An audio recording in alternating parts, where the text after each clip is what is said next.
petit coureur par la taille, mais grand par le talon, on le voit bien là. Aérodynamique, les mains en bas.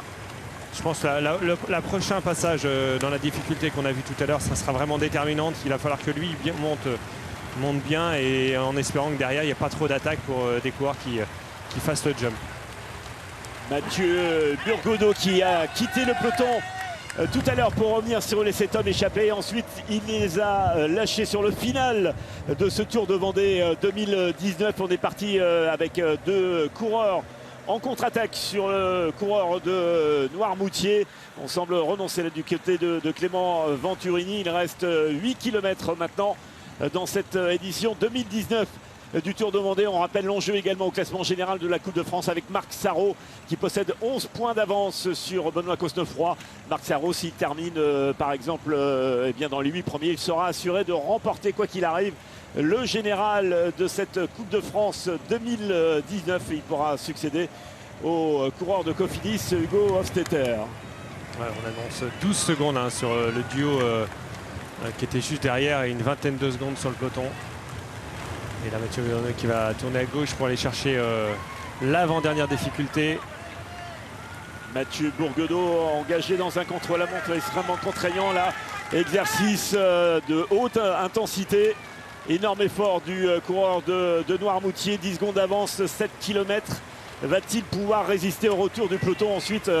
Eh bien, tout pourrait se jouer au sprint, Lilian. Ouais, il faudrait que ça se joue au sprint, mais je pense qu'avec le peu de coureurs maintenant au sein du peloton et la difficulté proche de l'arrivée, ce serait pas étonnant quand même de voir des coureurs s'extirper à l'approche du final, alors qu'on voit que derrière justement c'est l'équipe de Benoît Cosnefroy, l'équipe AG2R La Mondiale, qui a bien compris que c'est pas l'équipe de la Française des Jeux qui allait rouler pour revenir à l'avant, et l'équipe AG2R La Mondiale fait le forcing pour revenir sur le coureur du team Total Direct Energy. Est-ce qu'on va fixer justement une attaque dans la prochaine montée de Benoît Cosnefroy? On va le savoir dans quelques mètres. Et on rappelle l'enjeu de cette Coupe de France au général. Si Benoît Cosnefroy, qui est second au classement général, s'impose ici à La Roche-sur-Yon, c'est lui qui remportera le général de cette Coupe de France 2019. C'est la dernière étape, dernière manche aujourd'hui au Tour de Vendée après 14 autres étapes. Et les acclamations du public vendéen pour le coureur de Noirmoutier, Mathieu Burgodeau. Voilà, qui monte tempo, qu'il ne faut pas qu'il donne tout ce qu'il a dans ses difficultés, mais il faut qu'il en garde après pour bien relancer. Voilà, il arrive, il bascule, il va aller sur la partie pavée, et après il va revenir sur l'arrivée. Exercice en solitaire compliqué. Voilà, ouais, exercice compliqué, et puis il faut gérer cette avance, alors que c'est voilà, Antomarchi, le coureur de Roubaix Métropole, qui lui fait le forcing pour essayer justement de casser ce peloton et essayer de s'extirper avec plusieurs coureurs. On va peut-être voir si sur la ligne d'arrivée, il risque d'y avoir certainement des cassures ou moins des coureurs distancés au sein du peloton. Julien, 15 secondes séparent le peloton de Mathieu Burgodeau. Ah, ça va être serré à un peu plus de 6 km de l'arrivée. On voit que le coureur de team Total Direct Energy a encore une belle allure. Ouais, il est sur la ligne finale là, il va passer la ligne d'arrivée pour le dernier tour. Mathieu Burgodeau avec, vous le voyez à proximité, le peloton lancé à ses trousses, la langue sortie là en plein effort, le coureur de Noirmoutier. Alors que derrière, hein, c'est toujours le coureur de Roubaix qui fait le forcing. Et il va se faire rattraper Mathieu Burgodeau, notamment par Julien Antomarchi. Dossard 51 de Natural Forever,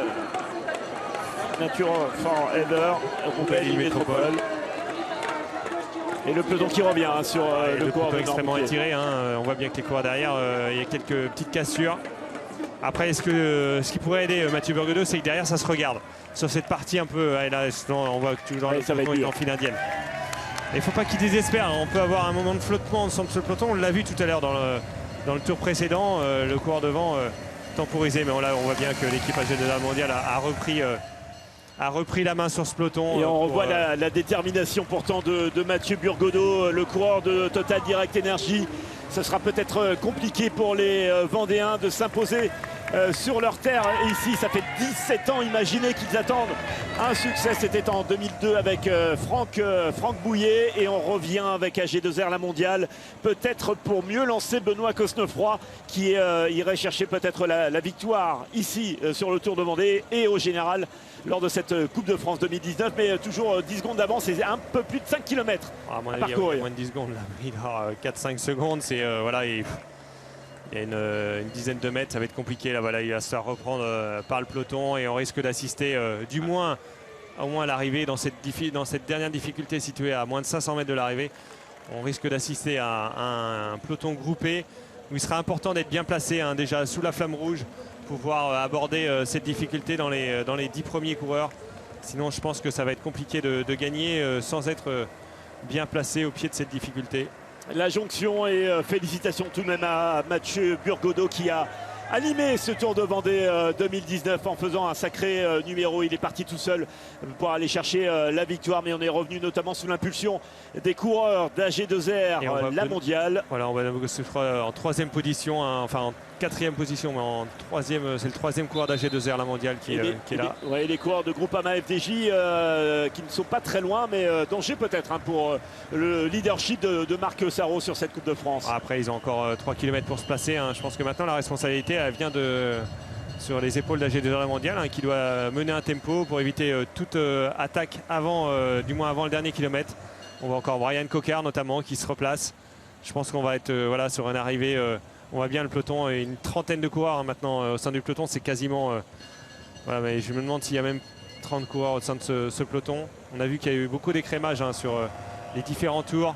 Ouais, Brian Coquard, le Nazérien qui est bien placé, vous le voyez tout près des coureurs d'AG2R, la mondiale. Marc Sarrault doit être également en embuscade, le leader de cette Coupe de France 2019. Quelle finale ici à La Roche-sur-Yon. Félicitations à tous ces coureurs, effectivement, puisque nous sommes en fin de saison, mais ils ont trouvé les ressources pour aller animer et chercher beaucoup de suspense lors de ce final sur La Roche-sur-Yon. Les conditions ont été idéales, il est vrai, mais nous sommes en fin de saison et les organismes sont sollicités comme vous pouvez l'imaginer. Et on mène la tête là avec les coureurs d'AG2R la mondiale. C'est Hans Peters, alors que là c'est Thomas Bouda là, qui pour le team Direct Energy qui mène. Ouais, qui va essayer. Attention, une attaque de l'équipe Natura Forever Roubaix Métropole.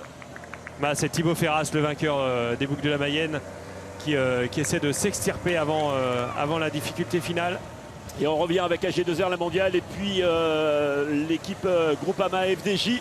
Mais il a pris quelques mètres d'avance, le coureur de Roubaix-Lille Métropole. Alors, on voit que derrière ça ne se regarde pas, l'équipe AG2R est toujours aux avant-postes. On a vu que l'équipe FDJ Groupama s'était regroupée au-dessus de son sprinter. Ça va être important, le placement à moins de 1 km de l'arrivée sous la flamme rouge. Quand vous tournez à droite avant d'aborder cette dernière difficulté, il va absolument être bien placé. Et surtout surveillé pour les coureurs de Groupama FDJ. Benoît Cosnefroy, le second au classement général, qui n'a que 11 points de retard au général. Mais pour l'instant, c'est le vainqueur des boucles de la Mayenne, Thibaut Ferras, qui est en tête. Elle a vu monter sur le trottoir pour essayer de couper. C'est vrai que c'est un circuit urbain extrêmement sinueux. Jean-Marc nous le disait tout à l'heure. Et cet adepte du cyclocross n'a pas hésité à monter sur le trottoir pour pouvoir couper. Et là, il essaie de prendre un maximum d'avance avant la difficulté. On le revoit la montée, hop là sur le trottoir. On voit l'agilité du coureur qui a l'habitude de pratiquer le cyclocross. 2 km sur le final ici à La Roche-sur-Yon avec une attaque qui va probablement venir là sur la droite du peloton. Et Thibaut Ferras en plein effort pour aller chercher une magnifique victoire ici sur le Tour de Vendée 2019. Le coureur Saint-Michel Aubert 93. Natura Forever Roubaix-Lille Métropole. Et là on voit le coureur de justement Saint-Michel Aubert 93. Est-ce que ça serait Kevin Lequinf que son directeur sportif tout à l'heure nous vantait? Kevin Lequinf, le Dossard 63. On n'a pas encore l'info. À la poursuite de Thibaut Ferras. Les deux coureurs sont partis à moins de 2 km maintenant de l'arrivée. Mais Thibaut Ferras, pour l'instant, est en tête. Allez, attention.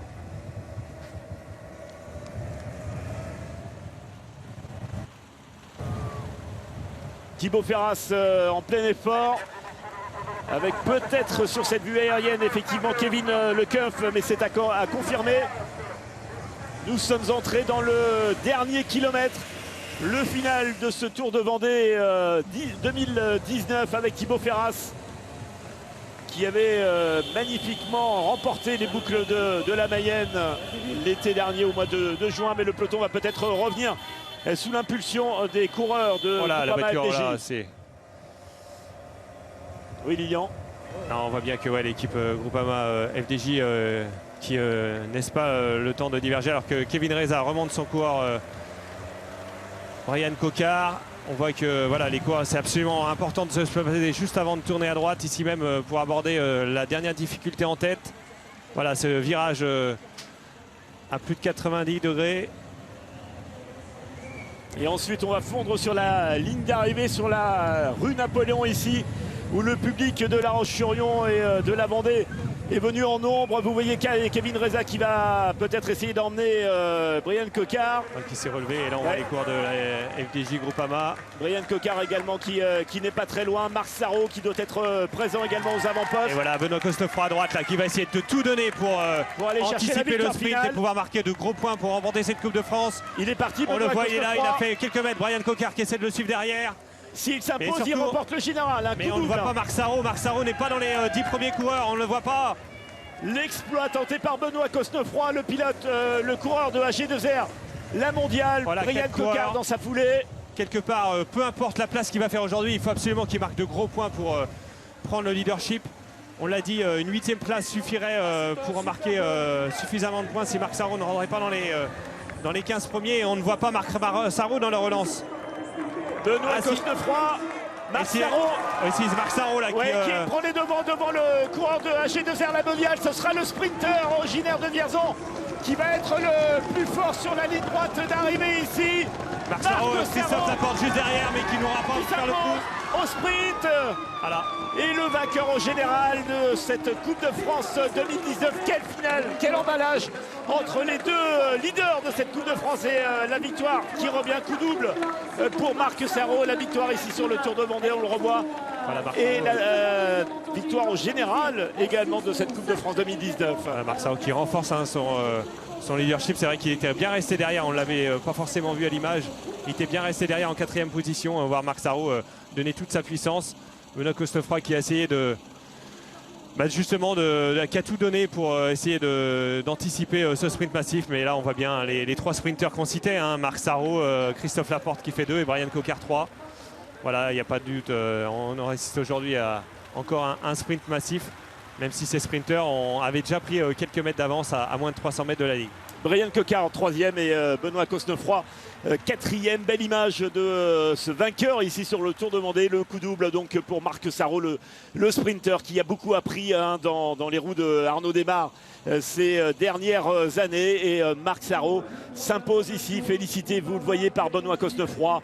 Et oui, belle image puisque le vainqueur ici sur le Tour de Vendée s'adjuge également la Coupe de France 2019. Et on va peut-être pouvoir l'entendre dans quelques instants avec Jean-Marc Seigné qui est tout près d'ailleurs de Marc Sarrault. Belle mention également pour Benoît Cosnefroy. Allez-y Jean-Marc, allez-y. C'était long ce sprint. Marc. Il est en train d'être félicité là, on l'entend et on le voit, Benoît Cosnefroy, on est avec Marc Sarrault. On va le voir dans quelques instants après cette vue aérienne sur la place Napoléon de La Roche-sur-Yon. Marc, on est avec Marc. Marc, en plus de cette victoire de la Coupe de France, il y a la manière. Le but c'était de ne pas perdre la Coupe de France aujourd'hui. Quitte à perdre la course. Et les autres équipes ont roulé, donc après ça fait notre jeu pour jouer la victoire, mais il y avait le risque de perdre aussi la Coupe de France si Benoît gagnait. Mais bon, la victoire c'est un bonus. Je me sentais bien aujourd'hui et je suis vraiment content, c'est top. Il y a eu vraiment une course d'attente. On a joué un peu au chat et la souris. Ça a roulé très vite pendant 60 km parce qu'il y avait du vent, ça a borduré un peu. Et ensuite il y a un 7 coureurs qui sont sortis, donc personne ne voulait trop rouler pour différentes raisons. Et puis finalement il y a 2 équipes qui ont mis en route et ça a fini par rentrer. Donc, voilà. Gagner une Coupe de France, c'est pas anodin. Oui, je suis content.